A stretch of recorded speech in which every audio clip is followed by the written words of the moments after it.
ইসরায়েলে টানা ১০ দিন ধরে মিসাইল হামলা ইয়েমেনে যৌথ বিমান হামলা যুক্তরাষ্ট্র ব্রিটেনের। ইসরায়েলে থার্ড মিসাইল সিস্টেম মোতায়েন যুক্তরাষ্ট্রের। গাজার সর্বশেষ চালু থাকা হাসপাতাল পুড়িয়ে দিল ইসরায়েল আর্মি। মৃত্যু বিশ্ব মানবতার। রাশিয়ার মিসাইলের আঘাতে বিধ্বস্ত আজারবাইজানের যাত্রীবাহী বিমান, ইউক্রেনে বিধ্বস্ত F-16 ফাইটার জেট। বিডিফিউজ ইনফোটেনমেন্টে স্বাগত জানাচ্ছি, আমি সুস্মিতা দাস। আজ জানাবো প্রতিরক্ষা সংক্রান্ত গুরুত্বপূর্ণ কিছু খবর। ইসরায়েলের রাজধানী তেল আবিবে শুক্রবার সকালে ব্যালিস্টিক মিসাইল হামলা চালিয়েছে ইয়েমেনের হুথি আর্মি আনসার আল্লাহ। এ নিয়ে টানা ১০ দিন ধরে ইসরায়েলে মিসাইল হামলা পরিচালনা করছে হুথি আর্মি। ইসরায়েল আর্মি দাবি করেছে তারা প্রতিহত করেছে শুক্রবার ইয়েমেনের মিসাইল হামলা। ইয়েমেনের মিসাইল ছোড়ার পরে গোটা ইসরায়েল জুড়ে বাজানো হয়েছে এয়ার রেড সাইরেন্স জনসাধারণকে নিরাপদ আশ্রয়ে যাবার জন্য। শনিবার টাইমস অফ ইসরায়েলের খবরে বলা হয়েছে টানা ১০ দিন ধরে ইয়েমেনের মিসাইল হামলার ফলে লাখ লাখ ইসরায়েলি বর্তমানে রয়েছে দৌড়ের ওপর। প্রতিদিন বাজছে এয়ার রেড সাইরেন্স আর মানুষ ছুটছে নিরাপদ আশ্রয়। শনিবার টাইমস অফ ইসরায়েলের খবরে বলা হয়েছে ইয়েমেনের মিসাইল হামলা প্রতিহত করার লক্ষ্যে এবার ইসরায়েলে যুক্তরাষ্ট্র মোতায়েন করেছে তাদের আলোচিত থার্ড মিসাইল সিস্টেম বা terminal high altitude area defence system. শুক্রবার ইয়েমেনের মিসাইল প্রতিহত করার ক্ষেত্রে অংশ নিয়েছে যুক্তরাষ্ট্রের air defence missile system. Gaza যুদ্ধ চলা অবস্থায় ইসরায়েলে যুক্তরাষ্ট্র এর আগে মোতায়েন করেছে প্যাট্রিয়ট এয়ার ডিফেন্স সিস্টেম এবং সেটি সেখানে পরিচালনা করছে যুক্তরাষ্ট্রের শতাধিক সেনাদের একটি টিম। গত বছর ১৪ এপ্রিল ইরান ইসরায়েলে মিসাইল হামলার পর যুক্তরাষ্ট্র মোতায়েন করে এই মিসাইল সিস্টেম। বৃহস্পতিবার ইয়েমেনের সানা বিমানবন্দর এবং হোদাইদা বন্দর এলাকায় মিসাইল হামলা চালিয়েছে ইসরায়েল। এরপর শুক্রবার ইয়েমেনের রাজধানী সানায় যৌথ বিমান হামলা চালায় যুক্তরাষ্ট্র এবং ব্রিটেন।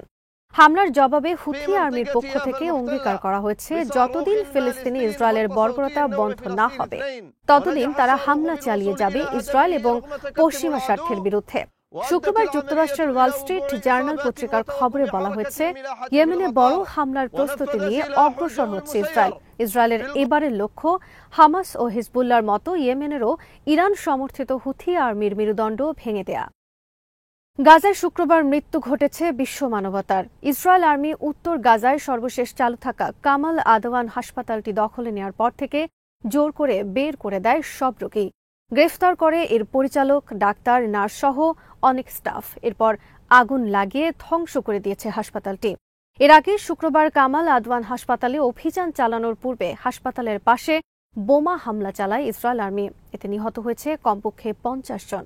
হাসপাতাল থেকে রোগীদের বের করে দেওয়ার পর তারা কোথায় গিয়েছে তা জানে না কেউ। আল জাজিরা সহ বিভিন্ন গণমাধ্যমের খবরে বলা হয়েছে তীব্র শীতে গাজায় প্রতিদিন মারা যাচ্ছে অনেক উদ্বাস্তু নারী, শিশু ও বৃদ্ধ ফিলিস্তিনি। শীতে মৃত্যু ঘটেছে হাসপাতাল থেকে বের করে দেয়া একাধিক উদ্বাস্তুর। গাজায় ১ বছর ধরে নির্বিচার হামলা আর ধ্বংসলীলা চালিয়ে ইসরায়েল প্রায় নির্মূল করেছে হামাসকে। বিচ্ছিন্ন কিছু হামলা ছাড়া গাজায় এখন আর ইসরায়েল বিরোধী তেমন অপারেশন নেই সেখানকার হামাস সহ অন্যান্য প্রতিরোধ যোদ্ধাদের। গাজা এখন প্রায় সম্পূর্ণরূপে ইসরায়েল আর্মির নিয়ন্ত্রণে। ১ বছরের হামলায় ধ্বংস হয়ে গিয়েছে সেখানকার ৮০% ভবন সহ জীবনযাপনের জন্য প্রয়োজনীয় প্রায় সব অবকাঠামো এবং সেবা ব্যবস্থা। দুর্ভিক্ষ পরিস্থিতি বিরাজ করছে সেখানে। এ অবস্থায় ইসরায়েল সেখানে বাধা দিচ্ছে জাতিসংঘ সহ বিভিন্ন আন্তর্জাতিক সংস্থার ত্রাণ কার্যক্রম। প্রতিদিনই নির্বিচার হামলা চালিয়ে হত্যা করছে অসহায় উদ্বাস্তু ফিলিস্তিনিদের। ইসরায়েলি হামলা থেকে রক্ষা পাচ্ছে না হাসপাতাল, শিক্ষা প্রতিষ্ঠান এবং অন্যান্য উদ্বাস্তু শিবির। এমনকি উন্মুক্ত প্রান্তরে স্থাপিত তাঁবু নির্মিত আশ্রয় কেন্দ্রেও হামলা চালিয়ে প্রতিদিন হত্যা করছে ৫০ জনের অধিক ফিলিস্তিন। ইসরায়েল এটি করছে সেখানে ফিলিস্তিনিদের জাতিগত নিধনের অংশ হিসেবে। আর গোটা বিশ্ব তাকিয়ে তাকিয়ে দেখছে গাজায় ইসরায়েলের এ সীমাহীন বর্বরতা, মানবতা বিরোধী অপরাধ, যুদ্ধাপরাধ, গণহত্যা এবং জাতিগত নিধন কার্যক্রম। শুক্রবার গাজায় ইসরায়েলি বর্বরতার বিষয়ে কাতার ভিত্তিক টেলিভিশন চ্যানেল আল জাজিরা অনলাইনের শিরোনাম করা হয়েছে গাজায় মৃত্যু ঘটেছে বিশ্ব মানবতার। টাইমস অফ ইসরায়েলের খবরে বলা হয়েছে বৃহস্পতিবার গাজায় হামাসের কাসাম ব্রিগেডসের হামলায় নিহত হয়েছে একজন ক্যাপ্টেন সহ ২ ইসরায়েলি সেনা। ইসরায়েল আর্মির অভিযোগ কামাল আদওয়ান হাসপাতাল সহ বিভিন্ন আশ্রয় কেন্দ্রে ফিরে এসেছে কাসাম যোদ্ধারা। সে কারণে দখল করা হয়েছে কামাল আদওয়ান হাসপাতাল। রাশিয়ার মিসাইল হামলায় ভূপাতিত হয়েছে আজারবাইজানের যাত্রীবাহী বিমান। বুধবার কাজাখস্তানে আজারবাইজানের বিমান বিধ্বস্ত ঘটনার প্রাথমিক তদন্তে এই অভিযোগ করেছে আজারবাইজান। যুক্তরাষ্ট্রের পক্ষ থেকেও বলা হয়েছে রাশিয়ার মিসাইলের আঘাতে ঘটে থাকতে পারে এই দুর্ঘটনা। 25 ডিসেম্বর বুধবার কাজাখস্তানে বিধ্বস্ত হয় আজারবাইজানের একটি যাত্রীবাহী বিমান। এ ঘটনায় প্রাণ হারিয়েছেন 38 জন এবং রক্ষা পেয়েছেন 29 জন যাত্রী। বিমানটি আজারবাইজান থেকে যাচ্ছিল রাশিয়ার চেচনিয়ার রাজধানী গ্রোজনিতে। গ্রোজনি সহ রাশিয়ার বিভিন্ন অঞ্চলে বর্তমানে ঘটছে ইউক্রেনের নিয়মিত শক্তিশালী ড্রোন হামলা। গ্রোজনির উদ্দেশ্যে যাওয়া আজারবাইজানের বিমানটিকে ইউক্রেনের কোনো হামলা মনে করে রাশিয়ার মিসাইল হামলা চালিয়ে ধ্বংস করে থাকতে পারে বিমানটি। দুর্ঘটনার পরপরই আজারবাইজান একটি প্রাথমিক তদন্ত সম্পন্ন করেছে। তাতে স্পষ্টভাবে বলা হয়েছে রাশিয়ার 3টি মিসাইলের আঘাতে বিমানটি বিধ্বস্ত হয়েছে। দুর্ঘটনা থেকে রক্ষা পাওয়া বিমানবালাসহ কয়েকজন যাত্রীর সাক্ষাৎকার রয়েছে এই প্রতিবেদনে। তাতে তারা জানিয়েছেন বিমানটি যখন গ্রোজনির আকাশে তখন তারা পরপর 3টি আঘাত টের পান বিমানটিতে বাইরে থেকে। প্রথম আঘাতের পরপরই বিমানের যাত্রীদের মধ্যে আতঙ্ক ছড়িয়ে পড়ে। এরপর একইভাবে আরও 2টি আঘাত তারা টের পান বিমানে। এ অবস্থায় বিমানটি গতি পরিবর্তন করে কাজাখস্তানে প্রবেশ করে এবং এর অল্প সময় পরে বিধ্বস্ত হয় একটি খোলা মাঠে। আজারবাইজানের প্রাথমিক তদন্ত প্রতিবেদনে বলা হয়েছে বিমানের গায়ে গর্তের চিহ্ন পাওয়া গেছে। বেঁচে যাওয়া যাত্রীদের বিবরণ এবং বিমানের গায়ে বাইরের আঘাতের চিহ্ন থেকে এটি পরিষ্কার যে বিমানটি বাইরের আঘাতে ক্ষতিগ্রস্ত হওয়ার পর দুর্ঘটনার কবলে পড়ে। তবে আজারবাইজান সরকারিভাবে এখনও রাশিয়াকে এ ঘটনার জন্য দায়ী করেনি। সরকারি কর্মকর্তাদের নাম প্রকাশ না করে এ রিপোর্টের তথ্য প্রকাশ করেছে বার্তা সংস্থা রয়টার্স, তুরস্কের বার্তা সংস্থা আনাদোলু, যুক্তরাষ্ট্রের ওয়াল স্ট্রিট জার্নাল পত্রিকা, ইউরোনিউজ সহ আজারবাইজানের স্থানীয় অনেক গণমাধ্যম। যুক্তরাষ্ট্রের জাতীয় নিরাপত্তা বিষয়ক হোয়াইট হাউস মুখপাত্র জন কার্বি বৃহস্পতিবার বলেছেন এ ঘটনার সাথে জড়িত থাকতে পারে রাশিয়া।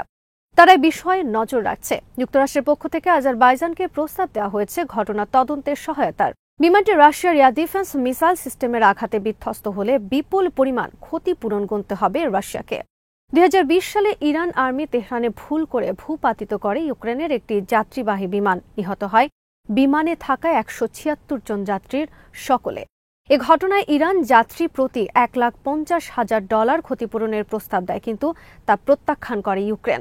এ নিয়ে দীর্ঘদিন চলে আইনি লড়াই। ইউক্রেন আর্মি শুক্রবার দাবি করেছে ফ্রন্ট লাইনে গ্রেফতার হয়েছে বেশ কয়েকজন উত্তর কোরিয়ার সেনা। তাদেরকে গ্রেফতার করা হয় গুরুতর আহত অবস্থায় এবং চিকিৎসারত অবস্থায় তারা সবাই মারা যায়। তবে গ্রেফতারের পর নিহত উত্তর কোরিয়ার সেনাদের সংখ্যা উল্লেখ করেনি Ukraine army. Ukraine president Volodymyr Zelensky শুক্রবার দাবি করেছেন ফ্রন্ট লাইনে ইউক্রেনের হামলায় ব্যাপক হতাহতের শিকার হয়েছে উত্তর কোরিয়ার সেনারা। ইউক্রেনের দাবি উত্তর কোরিয়ার 10,000 সেনা যোগ দিয়েছে ইউক্রেনের বিরুদ্ধে যুদ্ধে। রাশিয়ান আর্মি বৃহস্পতিবার দাবি করেছে ইউক্রেনের জাপোরিঝিয়া এলাকায় তাদের মিসাইলের আঘাতে বিধ্বস্ত হয়েছে ইউক্রেনের একটি F-16 ফাইটার জেট। বিমানটি রাশিয়ার দখলে থাকা জাপোরিঝিয়া এলাকায় বিমান হামলার চেষ্টা করছিল, কিন্তু তার আগেই রাশিয়ার এয়ার ডিফেন্স সিস্টেমের আঘাতে ভূপাতিত হয় বিমানটি। এ নিয়ে এখন পর্যন্ত ইউক্রেনের কাছে থাকা অর্ধ ডজন F-16 ফাইটার জেট ধ্বংস হল রাশিয়ার হামলায়। নেদারল্যান্ডস সহ ন্যাটো সদস্যভুক্ত কয়েকটি দেশ 30টির অধিক F-16 যুদ্ধ বিমান দিয়েছে ইউক্রেনকে। তবে ইউক্রেন এখন পর্যন্ত এই বিমান থেকে পায়নি কোনো সুফল। রাশিয়ার হামলা থেকে রক্ষায় এসব বিমান ইউক্রেন তার প্রতিবেশী মলডোভা এবং পোল্যান্ড কোনো গোপন স্থানে রেখেছে বলে খবর বেরিয়েছে। আজ এখানে শেষ করছি। সমরাস্ত্র, প্রতিরক্ষা ও কূটনীতির নানা তথ্য জানতে চোখ রাখুন বিডিভিউজ ইনফোটেনমেন্টে। চ্যানেলটি ভালো লাগলে সাবস্ক্রাইব করুন। সংযুক্ত থাকুন আমাদের ফেসবুক পেজে।